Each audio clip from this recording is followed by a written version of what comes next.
One of the most difficult things to do is be able to calculate your company's overhead. What does it cost to run your business? It's even more difficult to break it down into a billable overhead rate per hour. TurboBid's overhead calculator will do just that for you. We have different steps and they're pretty self-explanatory. Here you want to enter in the quantity of the current employees that work in the field that you can bill for their time. So it's not office staff, it's your guys working on the jobs. Simply click into a cell and you can do an employee's name, or you can put in a classification if you wish. And if you have different benefits for different journeymen, you can level 1 or number 1, whatever the case is. You understand what I'm saying though. And then put in the quantities. So that's it for step 1, but go through and enter in all of your employees or classifications and your quantities. All right, now let's go to step 2. So we're going to scroll down. And here we have field employee hours. You see we have 2 different columns. One is payroll and one is billable. And you'll also notice that the name of your employees will automatically be entered in this field based upon what you had entered in step 1. So the payroll column, you want to enter the total hours that each employee will be paid for during the year. So you're starting at your normal 2,080 hours during the course of a year, and then just subtract the unpaid time off. I'm a generous employee or employer. I'm going to provide my journeyman level 1 with paid vacation, paid holidays, and the only thing I'm not going to pay them for is sick days. So I say, well, maybe you'll take 3 days off during the course of a year. So that'd be 24 hours. So 2,080 divided by 24, that's going to be 2,056. And then billable, enter the total billable hours for each employee. You can use the billable hours from TurboBid's manpower classifications billable rate calculator. So let's take a quick look at our manpower classification. All right, here's our classification form. Now let's click on our link here to go to the calculator. All right, the calculator here is a lot bigger than what my recording screen is here. So let me just move this form over. And what we want to look at is in our wage and burden totals, the annual billable hours that have been calculated for this employee. So I can actually just copy it, and I'm going to get out of this calculator, and I'm going to get rid of the classification. Okay, so then for my journeyman, I want to come into my billable cell and I can hit paste. So payroll, they're going to get paid for 2,056 hours during the course of a year, but out of that, I'm only going to be able to bill out 1,928 hours to my customers. So you want to go through and for each classification or employee, enter in payroll hours and billable hours. While we're at it, I want to add in a manpower classification for a service technician because that makes a lot of difference where maybe you can only bill out for an 8-hour day, 5 hours out of the day. Now let me scroll back up to step 1. Let's come in here and put in a service tech, and we'll have a quantity of 1. All right, let's scroll down to our service tech here. Same thing, we'll figure the 2,056 hours in payroll, and then we need billable, so I'm going to open up the calculator for that classification. All right, here we are. I'm going to click on my labor rate calculator, and in here you can see that we have unbillable service hours, 15 hours per week. So that's a lot, and that's time where he's traveling in between jobs. So let's move this back over, and now you can see that our annual billable hours for our service tech is 988 hours. So let's go back to Step 2, service tech. I'm going to paste that in there, 988. So that's a big difference. Billable hours 1900 versus billable hours of 988. All right, so let's scroll down. Now this is going to show you as well the total total field employee hours. And the hours are based on the employees selected in step 1. So 1 journeyman, 1 service tech. So altogether, for our field employees, we know that we'll be having a payroll.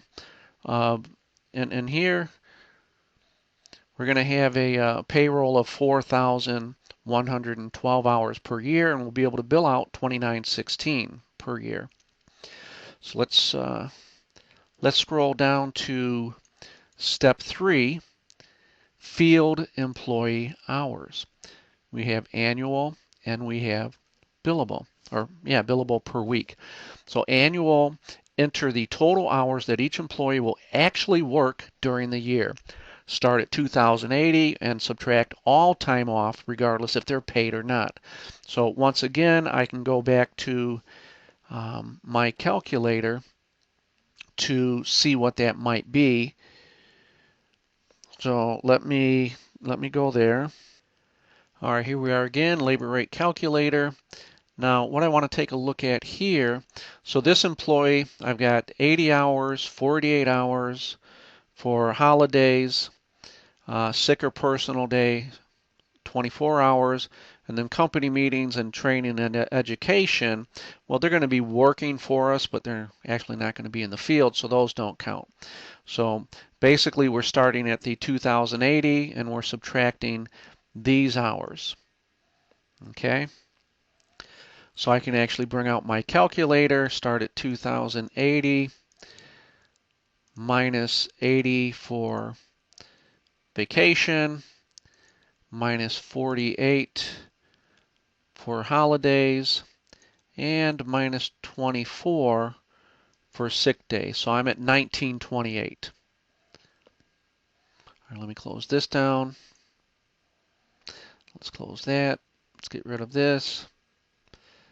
All right, so here I want to put in my 1928. And then we would do the same thing for our service tech, and I'm gonna say the same hours. So 1928. All right. So this is going to do the calculation and tell me what the billable hours per week will be. So for my journeyman, we're going to be looking at 40 hours per week, and then service tech, 20 hours per week. So, and obviously, if you're looking at your journeyman 40 hours a week, obviously if he's on vacation, you're not going to bill out 40 hours for him. Or if he does take a sick day, you're not going to bill out 40. But typically, you're going to bill out 40 hours a week, and the same thing with your service tech, it'd be 20 hours per week. And you need to keep an eye on these hours and compare with what you're actually billing out. Because if you see that you're not billing out for this service tech 20 hours a week, you're going to need to make an adjustment because you're not going to be covering your overhead. All right, let's scroll down now. So that was step 2. Let's go to step 3. Field employee pay rate and burden. So we have pay rate column and burden column. Here we have pay rate. Enter the employee's hourly pay rate that's on their paycheck. So for the journeyman, we'll say 25 bucks an hour, and we'll say the service tech as well, 25 bucks an hour. And then you have your burden. Enter the employee's annual burden. Once again, you can use the burden amount in TurboBid's manpower classifications, billable rate calculator. So let's take a look at that one more time. All right, let's open up our calculator. And let's move our screen over so we can see our burden amount. So this is for, actually, this is our serviceman. So we have a burden here, calculated burden 57,000.